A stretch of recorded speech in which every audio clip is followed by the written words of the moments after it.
Good morning, students. SS2 students. I'm still your chemistry teacher, Idogamo Bizel.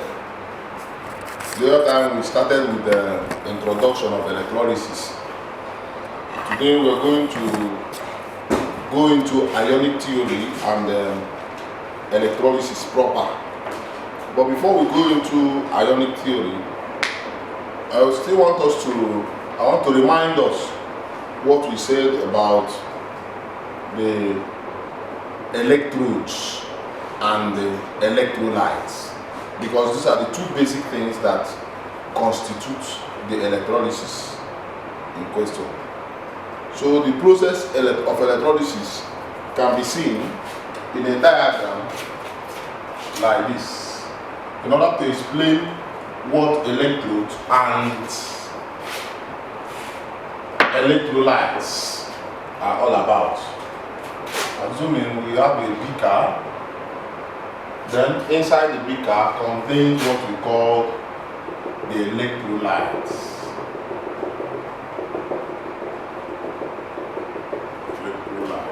We insert the electrodes.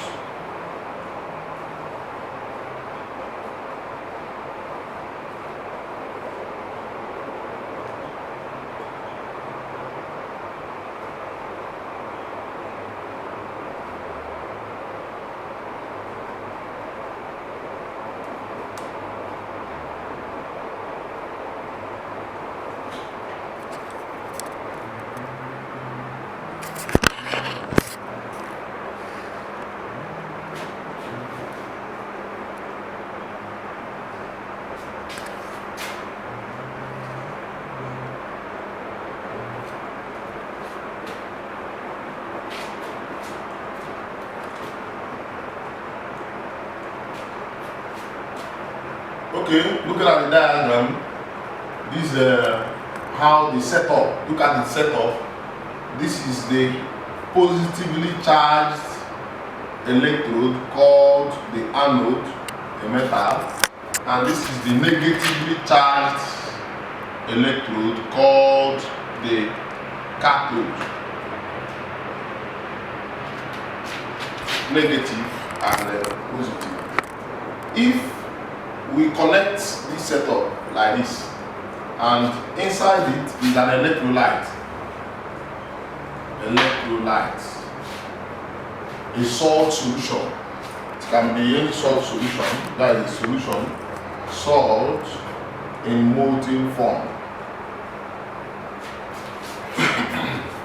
If you set up this diagram like this, you find out that when this battery is connected, the source, the battery serves, this is the battery, serves as the source.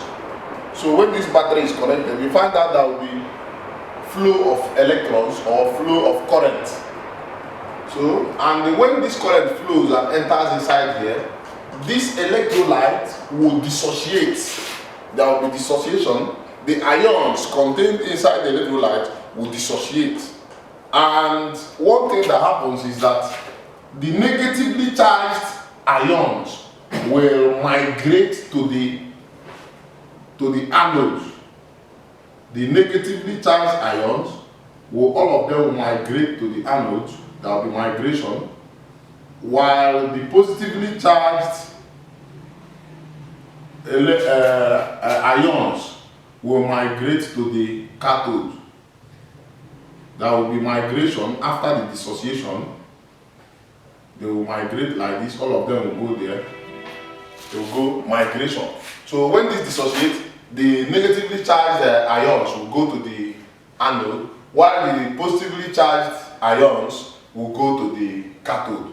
When they do that, that is what is called the decomposition at the electrode. So the electrolysis, the passage of electric current through an electrolyte with resulting decomposition at the electrode. So when the electrolyte itself decompose means breaking down.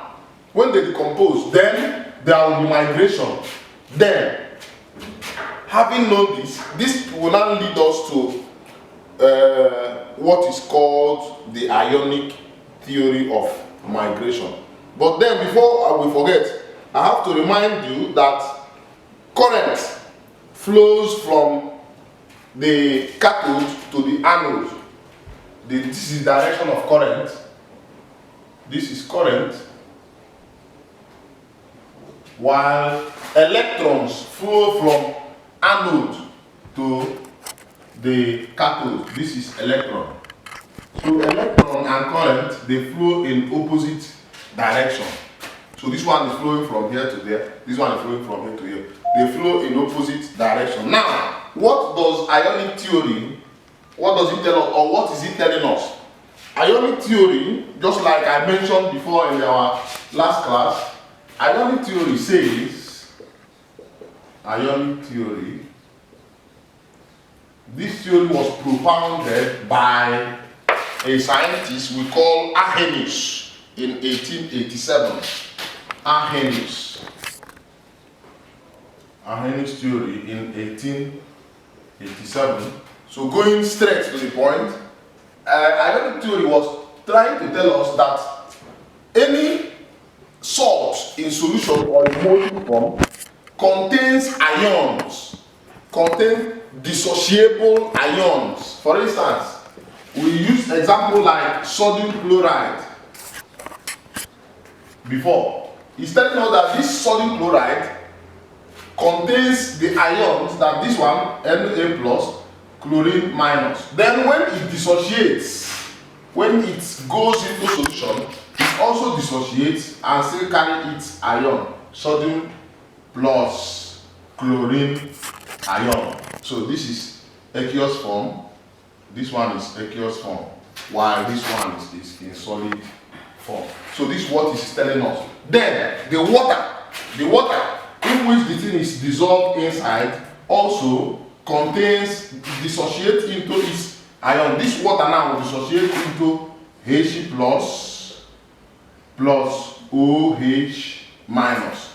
This is what ionic theory is trying to let us know, that when in solution, that the electrolyte dissociates into the independent ions. Then when this happens, for instance, when we are using sodium chloride as a salt to do the electrolysis, when there is current that passes through the electrolyte, there will be dissociation. This sodium will dissociate, the sodium chloride will dissociate into sodium and chlorine, the water will dissociate into hydrogen and hydroxide ion. Then the migration will now be between sodium and hydrogen will migrate. Two of them will migrate to the cathode, the positively charged electrode, and the chlorine and hydroxide ion will migrate to the anode. That is, the sodium and the hydrogen ion will migrate to the anode. Sodium, from that example, and hydrogen ion will come here, while chlorine ion and hydroxide ion will come to this side.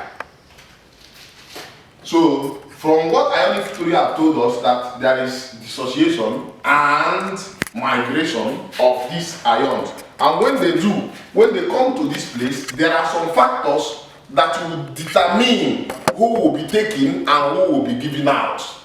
When these two comes in now, for instance, we are using sodium chloride as an example. Sodium and hydrogen will migrate to the anode.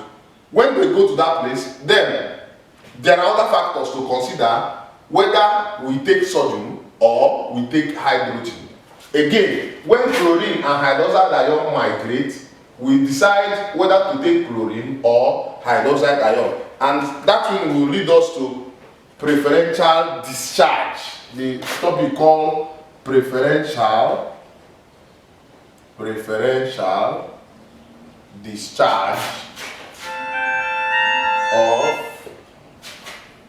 ions, or you call it selective discharge of ions. Then we say that preferential discharge is the deposition or liberating of one of the competing ions. Like these two, they are competing. Sodium and hydrogen will be competing. Who will be the person that will be given out? Then when they go to that place, then this idea of preferential discharge will tell us which one. But when they are doing this thing, there are what we call factors that affect, there are factors that affect the preferential discharge or selective discharge of ions. Discharge of ions. These factors are what we are going to consider now. Number one of the major factors is concentration. Concentration, very important. Number two factor is nature of the electrode. We are going to explain them one after the other. Nature of the electrode. Then another factor is position of the ion, III. Position of ion in the ECS. This is a concentration of ion. Then another factor is concentration, nature of electrode, and position. These are the three major factors to be considered when these two guys migrate, will determine who and who that will be given up. Now let's take concentration of ion. I will quickly rush through it before we go into detail. Concentration, for instance, when they come to this place, if I'm using sodium and hydrogen as an example, if the concentration is very high, if the concentration of either sodium or hydrogen is very high, the person that is more in concentration or the ion that is higher in concentration will be preferentially discharged as against the other one that has a low concentration. That is the effect of concentration. Then, on the other hand, for the cathodes, when the concentration is also high, the ion that is higher in concentration, the one that is higher in number, will be preferentially discharged. Then, when we go to nature of electrode, there are some electrodes that are selective, that like some particular type of ion to themselves. For instance, we won't go into detail. You find out that if you are using copper electrodes here, if you are using copper anode, assuming that this is copper, when copper dissociates, that the copper electrode will like to take copper because two of them are together. Even if there are other factors that affected it, within some time you find out that the copper electrode will like to take copper, will like to preferentially discharge copper. Then another factor, position of ion in the ECS. That is a broader topic. I want to open up and tell you that will take us to what we call the electrochemical series. Electrochemical series. This electrochemical series you have to carry it off hand. So the electrochemical series looks like this. It looks like this. So there is a one thing we used to remember them. Please, sir, call me Augustine. Zinc is still leader here. Copper makes silver gold. Just very simple, like please, potassium, sir, that is sodium. Call calcium, me magnesium, Augustine aluminium, zinc is zinc. Is iron, Fe 2 plus or 3 plus. Tin leader, tin is Sn plus. Leader is lead 2 plus.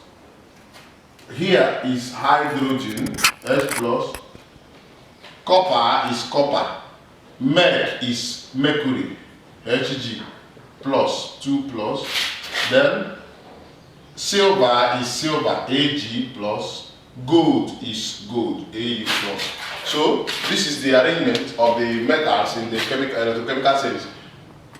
Potassium, sodium, calcium, magnesium, aluminium, zinc, iron, tin, lead, hydrogen, copper, mercury, silver, and gold.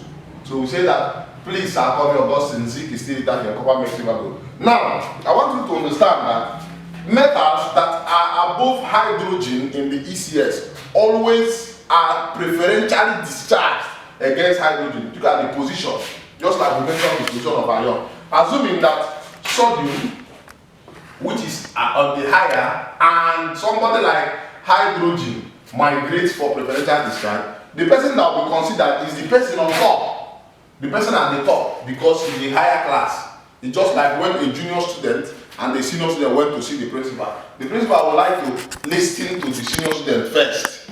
Or, for instance, a teacher and a student went to see the principal. The principal will first of all listen to the teacher first before he now listens to the student. That is the preference, the preferential discharge. Also, there is the same thing that happens among the negative ions. The negative ions, they are like this: fluorine, triiodosulfate 6, triisonitrate 5, chlorine, bromine, iodine, hydroxide ion. So in their own case, the person at the top is hydroxide and the person lower is here. So when they migrate, when chlorine and hydroxide ion, for instance, migrate for discharge, the person that will be considered is hydroxide ion because he's the person at the highest, as against chlorine that is lower in the series. So when you look at it, they are the nature, the position of the ion in the ECS determines who goes first. So looking at this, these are the negative ions, these are the positive ions. So their migration to the electrodes for discharge also puts into consideration who is the highest, who is bigger, who is the senior. So when they consider who is the senior here, the person that is senior is sometimes giving up. But in terms of concentration, sometimes position does not always work when concentration is there. Also, position does not always work when the nature of electrode is there. So position is not always very, very effective when we have a very high concentration. When we have a very high concentration of, for instance, hydrogen. When hydrogen is very, very high, the higher concentration, you find out that irrespective of the fact that this one is higher in the series, the hydrogen which has a higher concentration will be considered for preferential discharge. Now, for now, we are going to see the electrolysis proper. We're going to use example, but before we're going to use this example, we're going to use a model that is laid down for WAEC. When you're asked to report electrolysis of a particular salt, you're going to carry this thing off here. So I've told you how to carry it off here. Please, sir, call me Augustine. Zinc is 10 liter here. Copper, make silver, gold. Just like I told you, I said this one fluorine, triisosulfate 5, triisonitrate 5, chlorine, bromine, iodine, and hydroxide. Now, having known this, let's go to electrolysis proper. Electrolysis proper.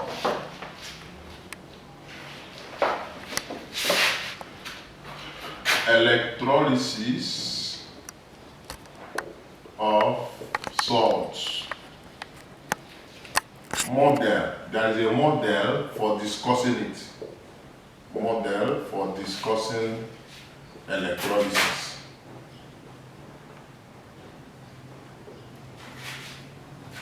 This is the way you are going to, if they ask you to discuss electrolysis of a particular salt, you start number 1, diagram. You must draw the diagram just like I drew before.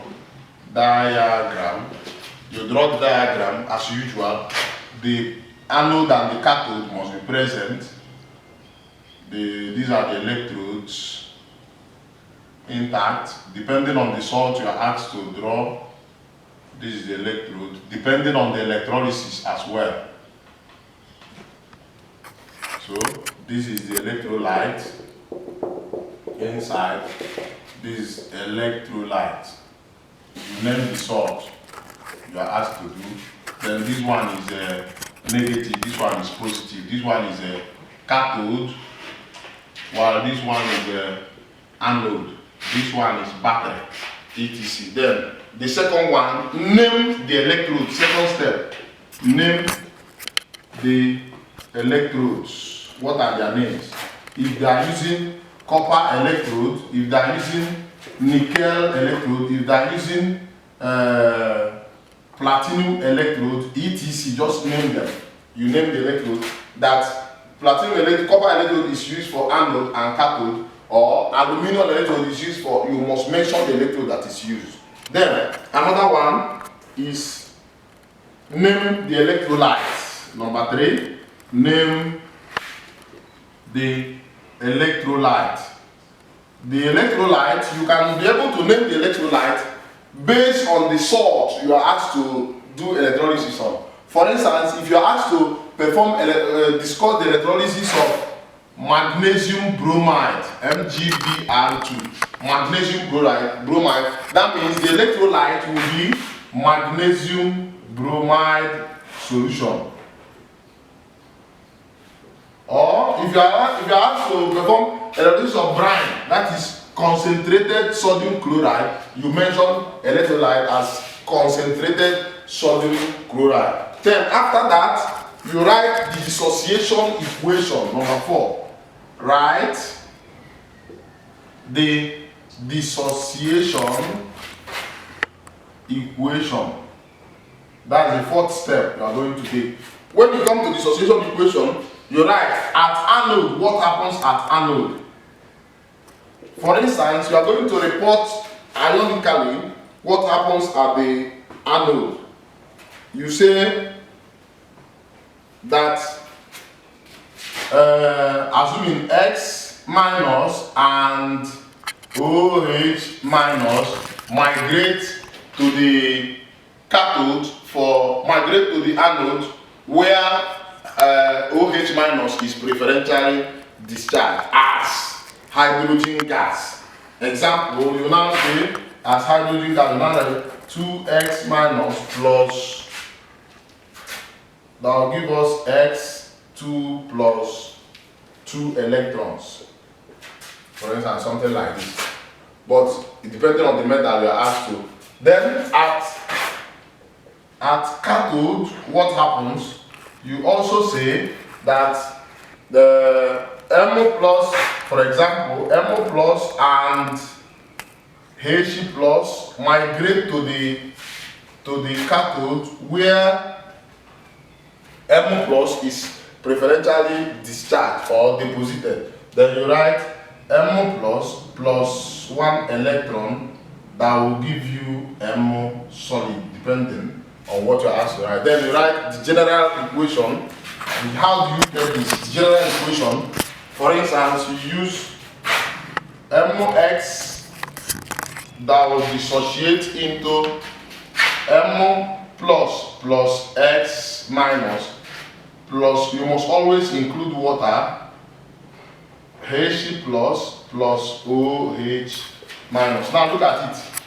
From this general equation, we'll tell you what will happen at the anode and what will happen at the cathode.